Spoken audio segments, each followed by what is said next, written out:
Well, hello everyone. Thank you for joining us for this next follow-up session to our plenary, which just completed. We're really fortunate to have these three outstanding leaders who have really spearheaded, along with many others in the state of California, a tremendous piece of legislation that really is the culmination of many years of work from the perspective of faculty, institutional leaders, and policymakers coming together to pass what I would consider a landmark piece of legislation, Assembly Bill 705, which is going to result in dramatically more students entering college-level courses and given the opportunity to actually get a great start in their post-secondary careers by starting in college-level math and English. And we know from the evidence that when students are able to do that, they're far more likely to increase their chances for success and completion of a credential. And so we're joined today by a panel, Jesse Ryan from the Campaign for College Opportunity, who was critical to the leadership in terms of spearheading the legislation that was passed in California. Katie Hearn, our old friend, who we've been working with for years, who's been on the ground working with faculty leaders, institution by institution, class by class, to push the strategies that we know work for students. And then John Hetz, who is a rare data professional who is able to not only pull together outstanding research and evidence in support of these strategies, but to be an articulate advocate for them. And together, they, I think, represent really a powerful triad of how this work can happen, along with institutional leaders and system-level leaders like Eloy Oakley and others that have made this a priority for the state of California.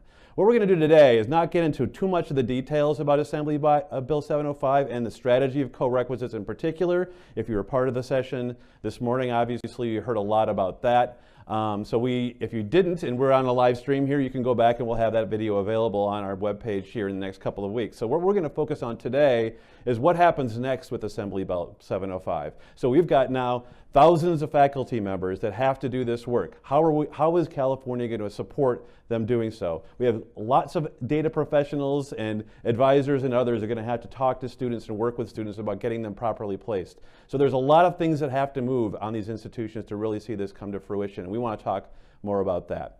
So we're going to jump right in and start with Jessie, and she can talk a little bit about, let me get this right, a little bit about the work of the Campaign for College Opportunity and how you're supporting the implementation of AB 705. Thank you, Bruce. Well, I've been very candid in saying that anything less than full implementation consistent with intent of AB 705 will be unacceptable for us in California. This is an issue that is very near and dear to my heart because what I didn't share in the earlier session is that I was the first in my family to go to college, the daughter of a struggling single welfare mother, and I found myself at the doors of a community college. I had taken a bus to get to the campus on the morning of my placement test. I did not know that I would take a high-stakes test that would, in effect, determine my academic destiny, and I placed into remedial math. Fortunately, I had a counselor, Lupe Gomez, who took a look at my high school transcript and said, "Your academic indicators are really good. I'm going to go ahead and allow you to bypass remedial coursework and go directly into college-level statistics." Now, I did that. I passed with a B+, and I was one of roughly 4% of community college students in California that will successfully reach their transfer destination within 2 years. Now, I don't know about you, but 4% is unacceptable, and all of my peers that were slipping through the cracks at the very moment due to chance, luck, and the good guidance of one individual, I was succeeding. Those peers are what keep me up at night. So as we implement AB 705, I am very cognizant of the fact that the passage of this landmark legislation was only one piece of the puzzle. As a dear friend and mentor said to me, 90% of the success of legislation is in implementation. And we know that because this was a legislative mandate and because we did not have the support of our academic senate leadership at a statewide level as we were pursuing these critical changes, the willingness for them to lean in and be critical partners in implementation could in fact result in the success or failure of the legislation moving forward. So I just want to give you a brief overview of where we are now that the legislation has passed.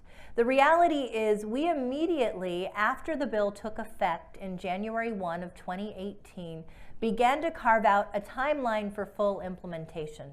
This meant that the Chancellor's Office of the California Community College System, led by the first Latino chancellor in the history of California community colleges, a huge equity champion, Eloy Ortiz Oakley, and someone who's been a vocal advocate for the elimination of remediation. The Chancellor's Office was charged with developing an implementation committee for AB 705, consisting of stakeholders.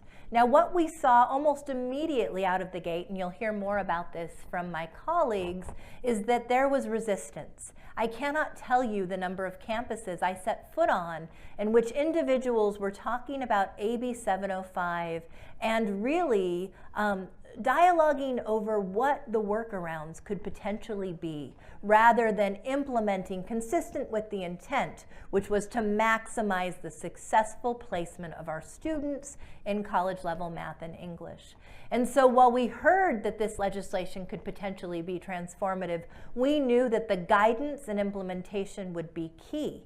So the Chancellor's Office, as you know, established this work group. The California Acceleration Project very early on began to bring together thought partners who would come through the lens of asset-based thinking and saying, we know that this should occur. How do we create the necessary conditions to implement it with fidelity? What we have found is that despite the commitment of the Chancellor's Office, given there are many detractors in the field, there is much work that remains. We have had some strong guidelines initially implemented and disseminated in the field from the Community College Chancellor's Office. We actually, at the request of the Academic Senate, had the Chancellor's Office senior staff publish alongside the Academic Senate additional guidelines on math, and Katie can speak to those guidelines because in fact they were not as strong as the initial recommendations that we had discussed. And now we're in a place where we are going, I believe, to have to rely upon legislative language that we put into AB 705 to really empower our Board of Governors, our governing body that oversees the 72 districts in the state, to create and put forth additional parameters for AB 705 implementation, including guidance around assessment and placement policies that currently is not in existence in Title V. And so we are working with the Board of Governors to help them determine what that language should look like. And they are, frankly, asking us to be ambitious and bold and to continue to mobilize our constituencies to push this work forward. And finally, what I'll say before I let Katie share some of the work that's going on is that we are continuing to employ the advocacy technique of elevating student voice and ensuring our civil rights champions across the state are demanding urgent action. I love that Complete College America talks about this urgent group of reformers, because for far too long we have heard, wait, collaborate, and trust that faculty will do the right thing.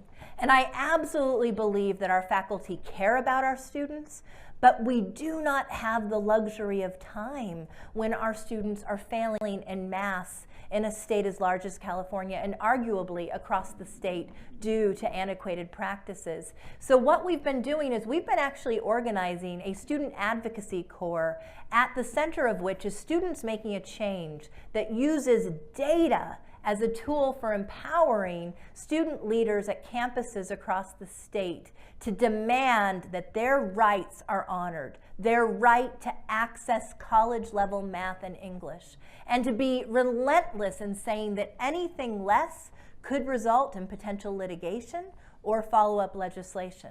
And so these students, I would say, are one of the most powerful voices. I just led a panel of these students with 150 central office members from the Chancellor's team, and also at the Community College League of California, representing the now 115 with the online college, community colleges across the state. We are using those students to advocate for implementation with fidelity, because we know that they are perhaps our most effective messengers. Thanks, Jessie. So let's talk to Katie about all the great work that needs to go on and important work that needs to happen to ensure that faculty are ready and able to do this work as effectively as possible. I mean, fortunate for California, they have somebody like you in the California Acceleration Project that really has established an infrastructure for supporting faculty. So talk more about how you are going to be, or how you are involved in supporting implementation of the legislation. I think the first thing, and the need to do this never goes away, is to just keep helping faculty to understand, why are we making these changes? What are the problems of traditional structures? What are the promising data from new approaches? And so this slide that I shared in the plenary is a piece of that, to help people understand, when we say maximize completion, what does that mean? It means that we have to give them access to a course that gives them the best possible chance of completion, and just sort of walking faculty through the data and making space for them to ask questions and express concerns and be heard. So we have one-day gatherings around the state. We have an annual conference. We have 3-day summer institutes in the north and the south, just to sort of work, very closely with the faculty teams from the colleges to understand what the law means first. And then the next phase of the work is, okay, this is John's slide, not.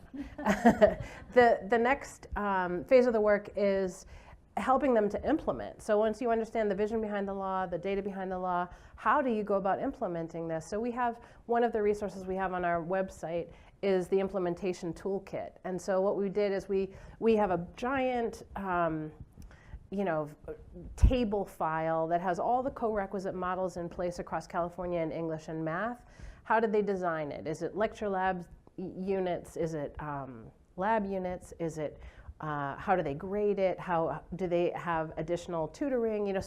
So you can look, and then there's hot links to course outlines. So you can see, College of the Siskiyous did this amazing thing with their statistics class. Let's look at their course outline. And so that gives colleges to sort of maneuver within their local context to design co-requisite support in a way that makes the most sense locally.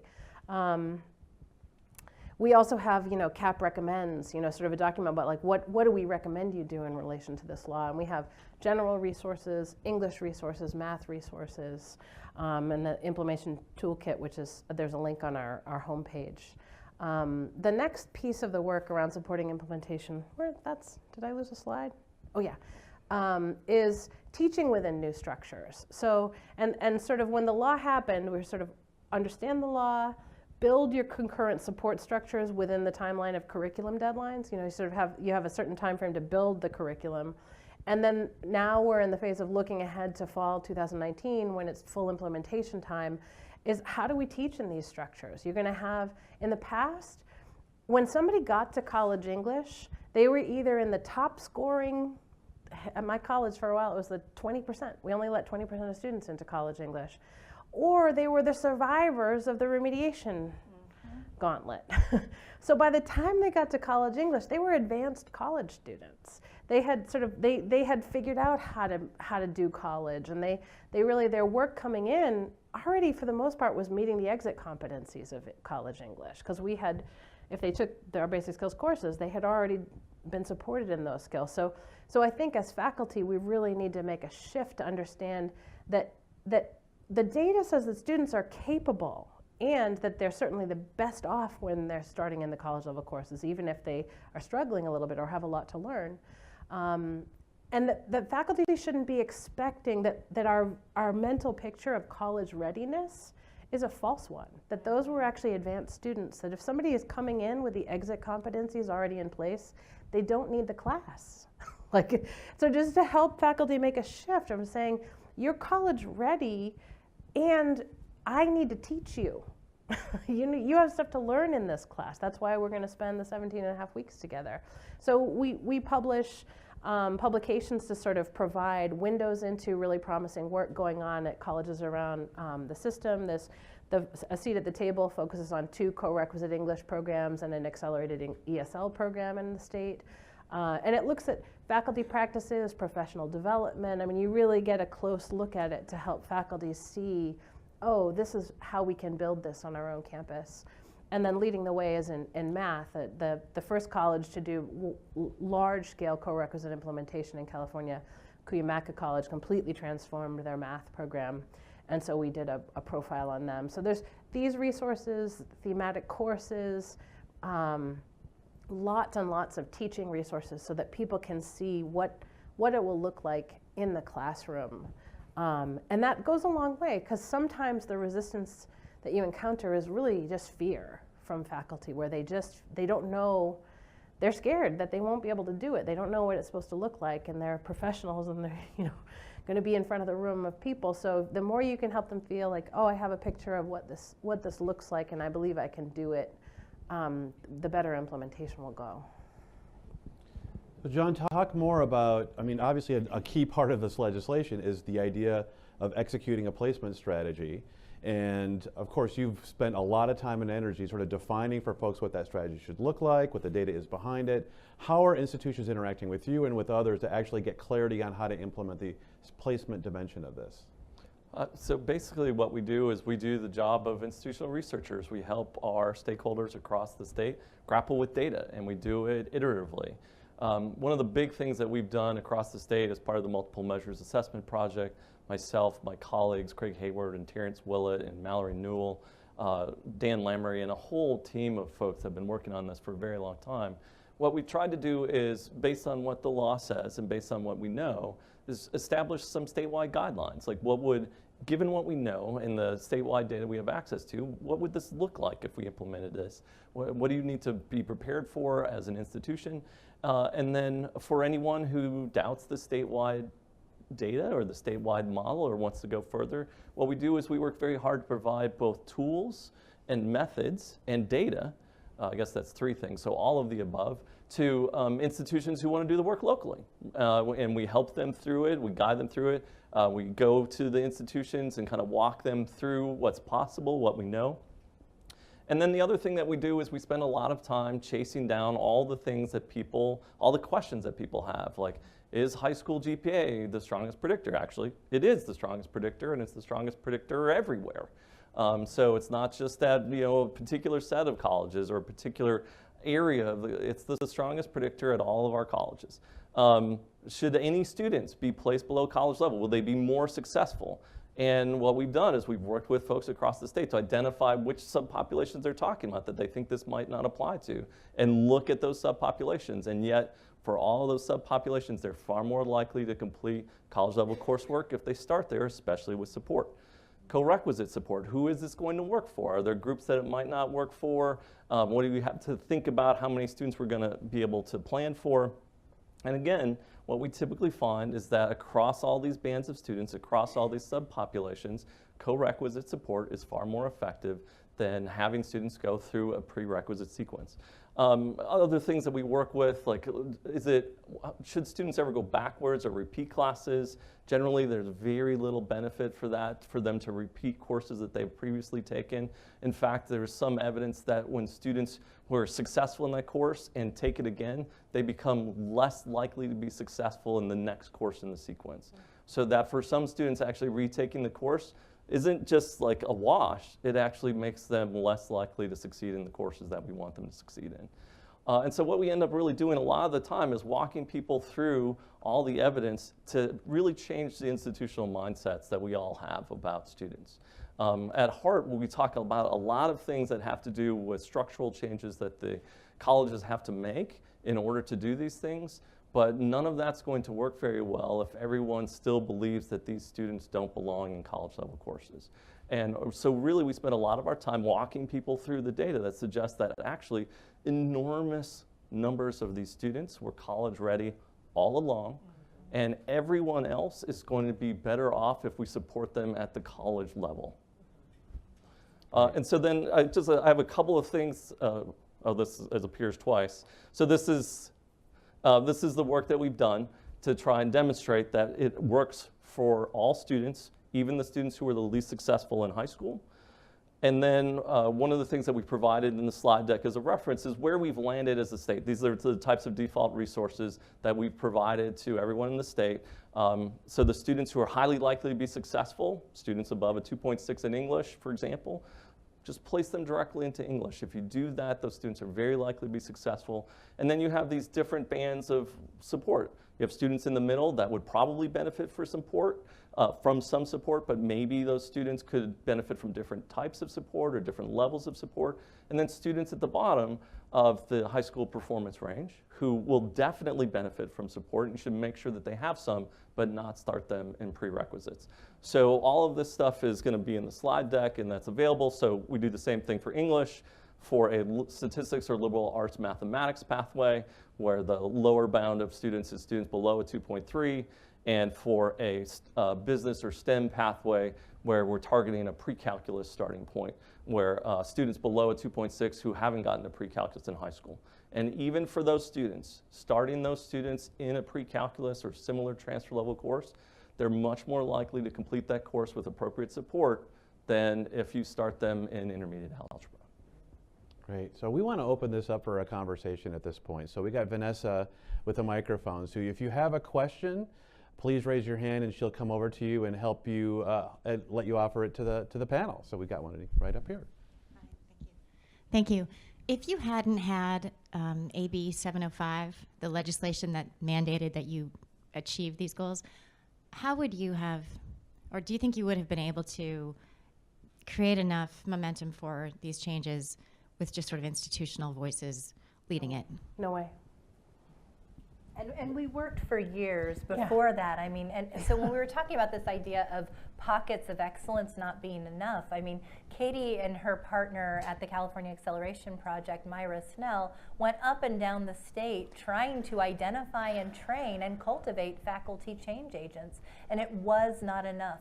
The previous chancellor was not supportive of the idea of moving away from the status quo, and I absolutely believe that despite the fact that the evidence began to support undisputably that this was necessary, that had we not pursued legislation, action would not have occurred. And I'll tell you, I think one of the best examples of that was when we were looking to introduce the legislation, we sat down with the chair of the Academic Senate statewide and said, here are our intentions, here is why we believe the time is now, and frankly, why we are not comfortable waiting till the field catches up with the research.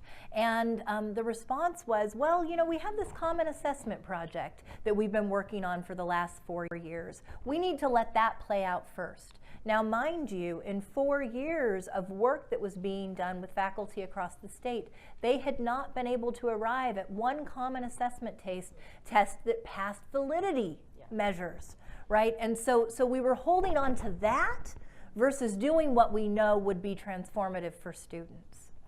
Just to defend the common assessment a little bit, there was a big part of it was the multiple measures part. Right. So, Yeah, okay. right? Yeah, So a that's big fair part enough, of a big part of the common assessment was to broaden how we assess student capacity. Right. And so one of the things that survives the common assessment is all of the work that's been done across the state to get people to understand the role of other measures of capacity. The other thing that I wanted to point out, the really remarkable thing, Katie's been doing this over a decade. I've been doing it not quite as long, but it feels like over a decade. Yes. It's dog years. Remediation reform is like dog years. But one of the things that's why the legislation ends up being necessary is we would go places and they would adopt, but there would always be these carve-outs, right? So we're only going to let this apply for students who had a 3.5 or higher at some institutions. Or it's only going to apply for students who matriculate directly, but not if you matriculate in the spring, or not if you matriculate after a year. And so there are all these things, or we're only going to do it with the high schools that we work closely with, right? The 4 or 5 districts that we know really well, and then the 60% of our other students won't have access to it. So one of the things that happens is there were lots of people that were really moving forward and doing fantastic good work that was changing outcomes for those students really remarkably, was that there were always enormous numbers of students that were more than the students that were being helped that were being left out of these changes. Yeah. Fascinating. Another question? So I'm from a community college in Colorado, and we're working toward a co-rec model right now in math. And one of the things I'm worried about is the student who is unsuccessful in the co-rec model, because I heard you say that for a student to repeat a course they were unsuccessful in isn't helpful. So my question is, what for the student who is unsuccessful, what changes for the student? What are their options? What happens to them? Is anything done differently for that student if they don't succeed? Can I speak to that one? Can I just clarify? Okay. It's students who were successful for them to repeat the course, right? So if you completed a course with a C or better or passed the course, repeating the course isn't helpful. In high school, if Right. you took Algebra 2 in high school and then we make you repeat it because we don't recognize your high school work, you are worse off because of that. That was the point he was making. Yeah. Sorry, I may not have said that as eloquently as I yeah. should have. But the thing I would say is first, that I understand what the question you're asking, and it's a common sticking point for faculty, so I just want to acknowledge that. But also you have to look at the comparative data. So if in a co-rec structure, even the lowest performing students are like 3 times more likely to complete, to say, well, what about the ones who aren't successful is a responsible question. But if it leads us back to, let's keep doing what we're doing, it's a very irresponsible approach. So the first one is, this is clearly way better for every group of students we could look at, bottom line. Then, are there students who are falling through the cracks? Are there students who are not succeeding at as high a rate? I think the next 3 years of our work needs to be really digging into those questions. Tennessee, which moved to full-scale co-rec very early, has done some really interesting research around that, where they say if they didn't pass the co-rec in English and math, they've learned this really interesting thing is they overwhelmingly didn't pass anything.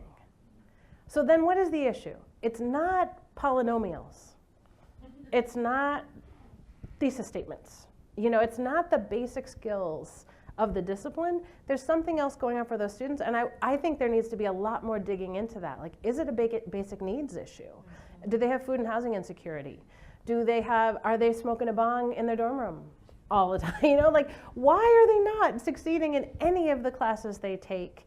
And how much of it is academic and how much of it is other kinds of, so I think we need to study that a whole lot more and in an iterative way get better and better and better at designing supports for students so that we don't have, so that our results get better and better. So can I comment on that? Because I think that's what's really compelling and exciting, is because when you implement this and you're allowing those students who can be successful access, you're actually revealing and unmasking Right. the students that really need the help. Right? They were buried in this huge Yes. population of students that shouldn't have been in there in the first place. So as an institution now, you really know which students you need to really focus on. Right. But whereas before it was this overwhelming mass of the majority of students that you didn't know how to serve, right? Yeah. But now it's a small percentage. And so there's actually opportunities to actually build on what you're doing to see more students be successful. A couple of things that I would like to see colleges start to pilot in the next couple of years would be, if a student is repeating a course, to have Zoom-in interventions, you know, sort of proactive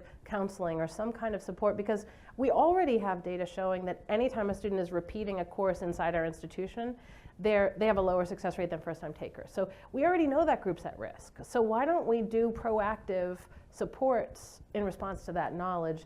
Another thing to look at would be maybe a case management approach to counseling. Now we can't, because in some of our programs like EOPS, that's very successful. We can't do that for all of our students, but like Bruce is saying, now that we can identify this sort of much more manageable population of students that has high need, could we tailor some more intensive wraparound supports for those students? That's something I'd like to see a lot of and I think we're entering a phase of experimentation in California where the next 3 years people will be trying this, and we have an annual conference where they'll be presenting about it, so we'll be able to learn from each other and iterate. Let's get to our question. You mentioned the chancellor's office and their now support for perhaps going back and tweaking the language to make sure that folks aren't skirting the spirit of AB 705. Can you talk a little bit about what the chancellor's office's role was at the outset and Yes. during the campaign, and what that agency level support or assist looked like, and what lessons, you know, folks like us in the advocate space here in Absolutely. Chicago could take in terms of working with the state agencies? So that's a great question. So I've had the benefit now of working with and under 3 different chancellors of the California Community College system with 3 very different leadership styles. Where our relationship with the current chancellor, I believe, has allowed our reforms to be even more ambitious in scope and blossom, comes from the fact that Chancellor Oakley actually was a member of the Campaign for College Opportunities Board for several years. So as he was leading the Long Beach City College and doing, piloting at that college some of the reforms that were being lifted up at a state and national level, he was also serving on our board and beginning to accompany me for conversations with members of the legislature and across the state with key constituencies to talk about the necessary structural changes to better support student success. Now, what I will tell you our relationship looked like from the onset for this legislation, as well as a major reform that we worked in partnership on together this year, which was California's version of outcomes funding for California community colleges, was really that, Chancellor Oakley, when he was appointed 18 months ago, said, the way our current community college system is structured, we are disincentivizing student success. We have a myriad of barriers that for far too long have existed and have existed with little justification. And he began very courageously and openly talking about that. He also began to bring in partners from the civil rights community like the Campaign for College Opportunity and Ed Trust West and say to his cabinet, these are your best allies. You are to take their meetings. You are to work with them so that we are removing in real time what we believe are preventing our students from successfully reaching their college dreams.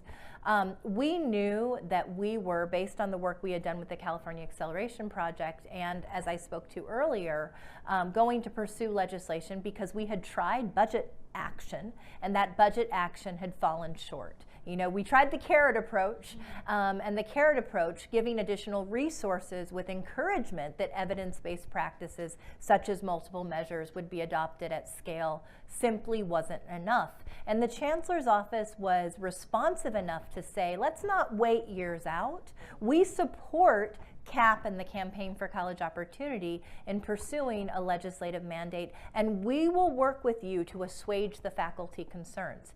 Now, I think what was critical here was that CAP and Katie had begun to build a cadre of faculty champions across the state, hundreds that they were educating, now they're in the thousands, that allowed us to say to policymakers, no, faculty members are not fundamentally opposed to this. Some faculty members continue to remain opposed, but we have a group of champions who realize that this is the right direction for student success. Alongside that, we worked with the Chancellor's office to really create what we say is a North Star for this work, a vision for success that had a series of very ambitious goals, including AB 705 in that. And alongside that, in pursuing the student success funding formula, which was all but dead on arrival when we first introduced it, due to opposition from members of the legislature who didn't feel comfortable in attacking this change at this moment in time, given AB 705 and other reforms that were underway. We were able to make the case that, and this gets to John's point earlier, unless we figure out a way to change institutional mindset, good policies like AB 705 will never result in the intended changes. And so we ensured that as part of what is still a largely enrollment-based funding formula. Currently, California community colleges were, prior to the legislation, funded 100% on the third week of enrollment. And so if a student made it to 3 weeks in one day, failed and repeated the course, there was actually a perverse incentive, right? So we worked on a funding formula that would be a phase-in, primarily enrollment, 70% enrollment, 20% student supplemental for our most challenged student populations, and then 10% performance metrics. It will actually switch to a 60-20-20 split by year 3. And one of the key metrics was AB 705, completion of college level math or English. And so we knew that that would support the change already afoot in the field. Now, if we weren't working in close partnership with the Chancellor's office, I don't believe we would have the synergy for this set of reforms. That being said, one of my biggest lessons learned is in 2 years, we have accomplished so much reform, more than probably in the decade that I've been doing this work prior. And so how much reform can our system handle without collapsing? And so my advice and the work that I'm doing with the Chancellor's office now is, how do we get out in the field? How do we become evangelists, if you will, for student success with our faculty and our other key stakeholders so that they can absorb these reforms, have the critical supports and technical assistance necessary to enact them, and not unseat the current leadership who had the courage to see this through? Lots of questions. I'm wondering about what you will consider success to be. In other words, let's say we're 3 years in.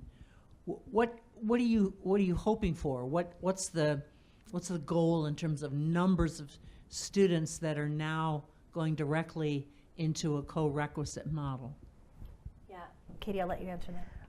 I think we can look at the data from other states, co-requisite implementation at scale, and that's what we should be achieving. That if we are implementing with fidelity, we should have, let's put aside ESL students who are beginning English language learners, that's a separate area. But in English and math, we should have, virtually 100% of students beginning directly in college level courses, some of them with co-requisite support. And I think that statewide, our 1-year gateway completion rate will go from in math in the teens right now to over 60%, because that's what we're seeing in other states. And I think, and I also believe we won't see the elimination of racial equity gap, but we will see a narrowing of racial equity gaps. And the reason is because we've baked those into our placement policies. That it's like the cleanest example of institutional racism I've seen, where we use meaningless standardized tests to put students of color into structures that make them dramatically less likely to complete college. So when we address the structural racism baked into our system right now, we will see those gaps narrow, and then we'll have the remaining ones that are more associated with issues of poverty or with classroom practice and teacher mindset and those sorts of things. And those are going to be, I think, a little harder nuts to crack, but that's what I would expect from this legislation. We've got lots of questions, so let's keep going. Keep the questions short, and if we could keep the answers that way, we'd be great, but I think we're doing a great job. Thank you. I'm with Illinois, and we're doing a lot of great work with the use of multiple measures placement across all of our 48 community colleges, trying to roll that out with the public universities as well.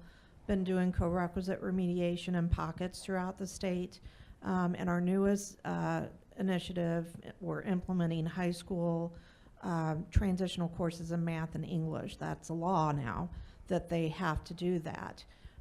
We continue to receive major resistance by our dev ed faculty that accuse us of trying to completely eliminate dev ed in the state of Illinois, and are really trying to steamroll these initiatives.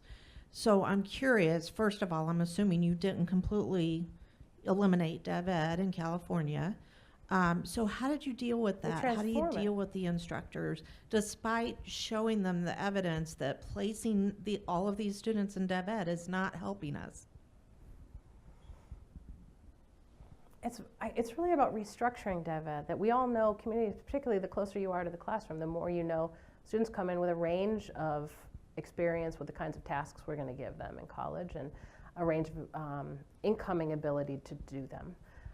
So you're not saying that nobody needs support. Like, that's the purpose of dev ed, is to support students to be more successful in college, and it's about helping faculty understand that it wasn't the teaching that was the problem. There could be amazing teaching happening inside existing developmental courses, but it wouldn't matter because the structure doomed the students.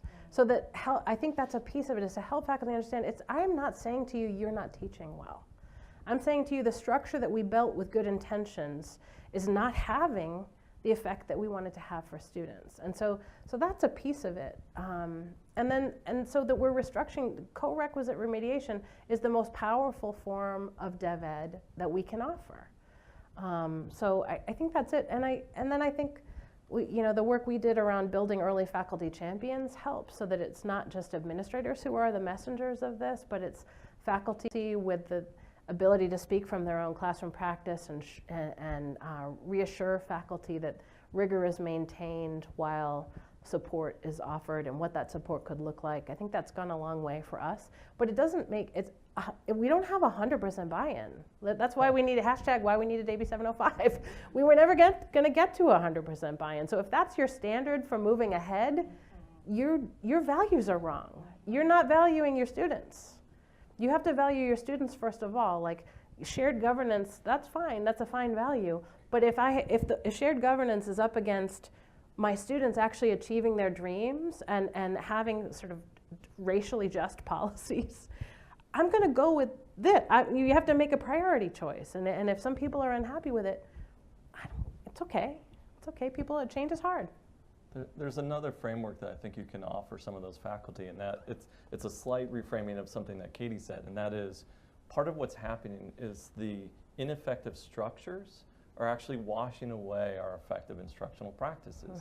So you have faculty that are doing great work, but then their students are hitting these structures, and all the work that they put in is basically being negated. And so this is an opportunity to actually capture quality instruction in a way that lives on in the life of the student and the life of the institution if you can do it concurrently with a college level course, rather than in the structure that by the time the student gets out of it, if they get out of it ever, right, a lot of the effect of it has been just enormously watered down, if not lost. Yeah.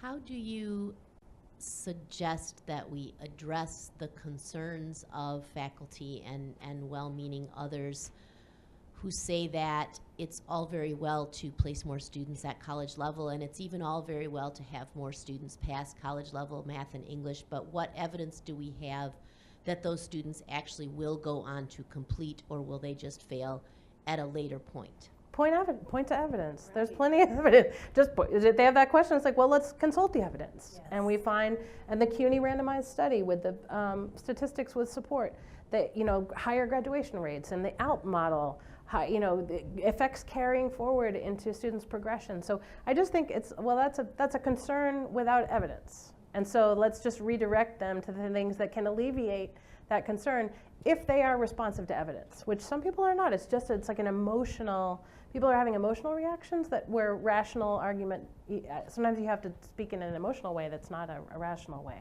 Yeah, I mean, go ahead, John. I was just going, yeah. Well, so that's a tough one, right? Yeah. But I want to say, oftentimes when you start down this road, right, if you get a big enough sample, you get evidence right away, right, that speaks to that. So in English for us at Long Beach, by the next year, we had evidence of what happens to students in the English sequence.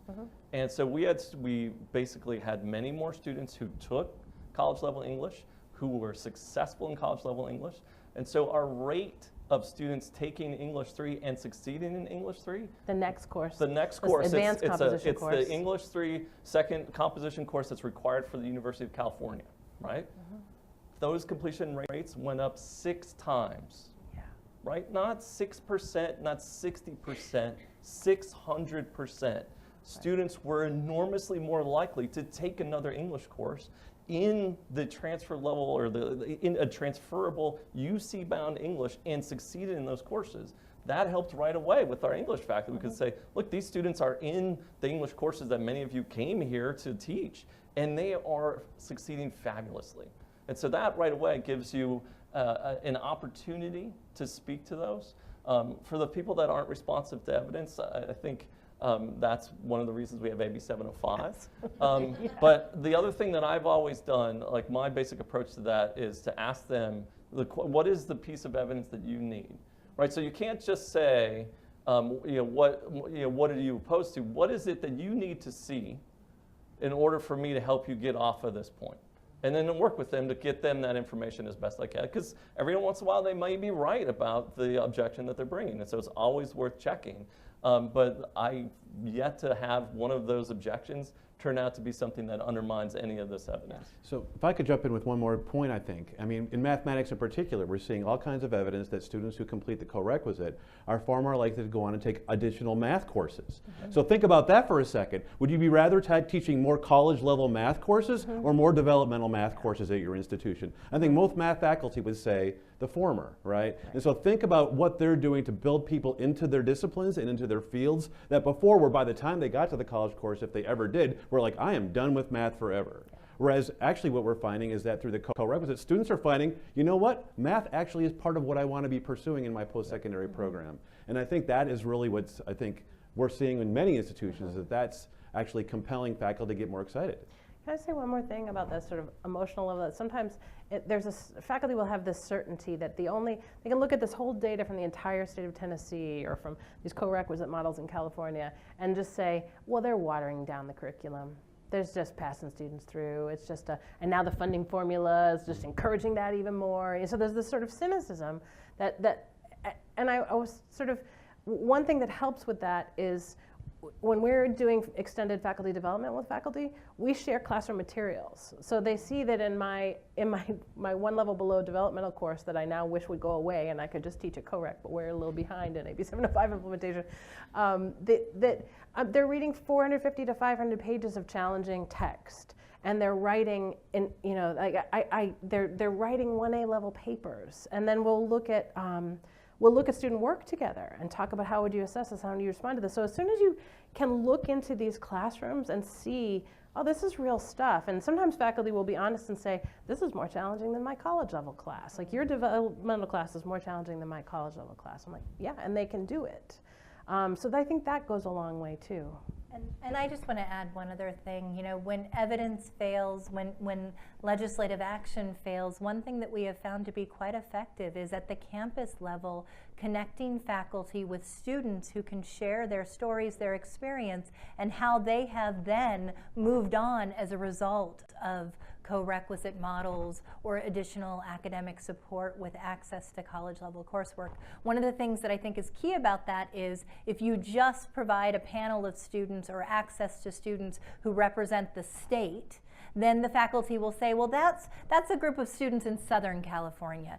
Those aren't my students.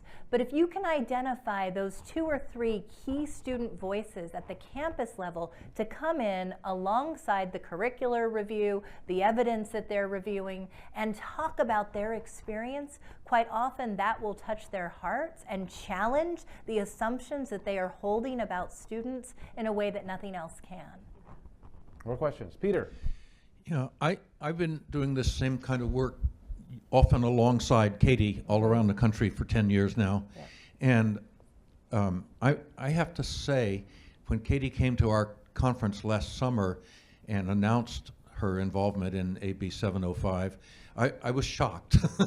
and because I've held on to a belief, what I'm shocked by is what you're concluding about faculty, that and I'm not there yet. You may tip me over by the end of this convening, but I still believe that faculty can be convinced, and I just don't understand why we need a state level mandate. And I've been arguing about this with CCA for years. I've seen plenty of schools where I've been able to convince an entire English department to adopt the ALP program. So I know it can be done, but whether it can be done at the kind of, your figure, I think it was 2.3 million. Yeah, that was 14 colleges. Yeah, that was separately governed with separate personalities and politics at the departmental level. That was the most powerful piece of information I got in the whole morning, in which there were a lot of powerful pieces of information. But I had an experience here in Chicago. I worked 3 or 4 years ago with City Colleges of Chicago, a fairly heavily top-down managed system where Cheryl Hyman was the chancellor and was a really rising star in the community college educational firmament. And my job was to meet with the English departments in the 7 colleges in Chicago, and I left from my last, I think, 6 or 7 visits with which was at the most difficult college to win over, Wilbur Wright. And I had them convinced to at least, they had 3 levels of traditional developmental courses, and to at least co-rec the top level when I left. And then after that, they voted to not do any co-rec, to reject the whole model, and voted no confidence in Cheryl Hyman, and she was out of a job. Yeah. And when I asked those people why, I thought we had agreed at least to try it with that top, they said, we're just not willing to do something that's forced on us by a top-down mandate. Mm-hmm. So I even worry, I worry if the faculty is as resistant as you, Katie, seem to have gone to the conclusion of, and I find it, I'm almost there, but I find it really worrisome that even with AB 705, faculty will drag their feet and find workarounds, right, and so forth. And so I'm not, even if the problem is as great as you've described it in a very compelling way, I'm not yet sure that legislation is the answer. And I've rambled on way too long. Yeah. I have a quick response to that. So you can imagine a distribution of adoption, right? You have the colleges that come on right away. They're the reformers. You get 10, 15%. Then you have the persuadables, maybe another 35, 40%. You have the reluctant participants that see what's happening. And then you have 20% that's left. In California, 20% of the students, right? First-time students, we get about 500,000 new students a year. That's 100,000 lives that don't have access to this enormously much better process for them that's going to change their life, change their families' lives, change their communities' lives. And so the question is, that's 100,000 every year. Yeah. How many years do we wait for that last 20% to finally decide to come along voluntarily? And so, Peter, I've been with you on that. Like, and Katie has too. Like, we have been out there, college by college, trying to do this work. And I think we've persuaded enormous numbers of people. The question is, can we persuade the rest? And how long would it take?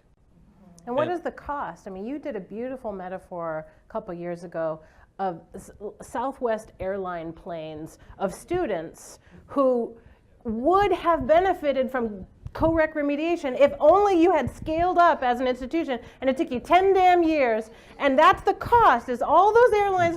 Now look at my state with 2.3 million students, and we're at a values conflict here. Do you value faculty collaboration, everyone to get on board, you know, like, is that higher than the airlines full of students? And it's not airlines we're talking about. Stadiums. It's like cities, yeah. the metropolitan Los Angeles area, Modesto, you know. yeah. That's where the metaphor started.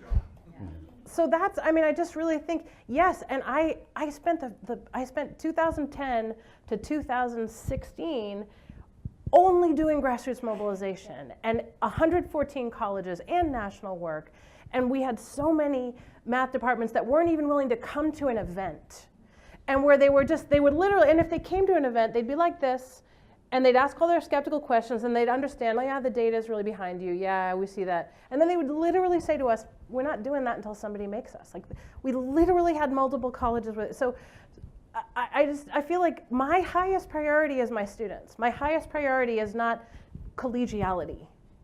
You know, what you might have, you know, my willingness to be unpopular is maybe tied to that. But I cannot countenance sacrificing all those human lives and the potential of those in the service of a belief that, well, really, let's all work together and we all, you know, yeah. Time for a couple more questions. I'd like to give a 30-second testimonial and a 30-second recommendation. I've been teaching English and working as a chief academic officer in California for the last 48 years. So I've seen an interesting perspective. For one thing, I remember when John and his colleague Don Burrs first made this presentation about Long Beach City, and I thought, wow, this confirms an intuition that I had that I couldn't express otherwise. Secondly, Katie has been working for a long time. I've known her. And I've been a hard person to persuade because of what you feel is counter-intuitional and counter-traditional. The counter-traditional is really hard. This is the way we've been doing it. After I retired as a chief academic officer, I went back to teaching developmental English. And I was worried, and so many developmental teachers are, that they're so used to hand-holding students. They're so used to having them feel hurt, as opposed to giving them the opportunity to try. It's like a kid when you don't let them play enough outside and you worry about them, but you gotta let them do that. So, and my recommendation is continuing conversation and continuing conversion using the evangelical model there. If you listen long enough and you hear the data long enough, little by little, you'll be convinced. And to respond to Peter, being in California as both a faculty member and a chief academic officer, collaboration is a slow process, and you can't continue on this slow train. So a big commendation to all those three people up there. I've seen them make a transformation that I didn't think was possible. Yeah. Time for maybe one more question? Okay. Well, there's. Yep. Hi, I've been following this movement for a while, and I'm curious and excited by the idea that you're folding in ESL. And I haven't seen you at a conference for a couple years, and I was wondering if you could address that, the whole ESL movement, and what kind of challenges you found when you made the recommendations that you did to have co-requisite support for ESL within 3 years.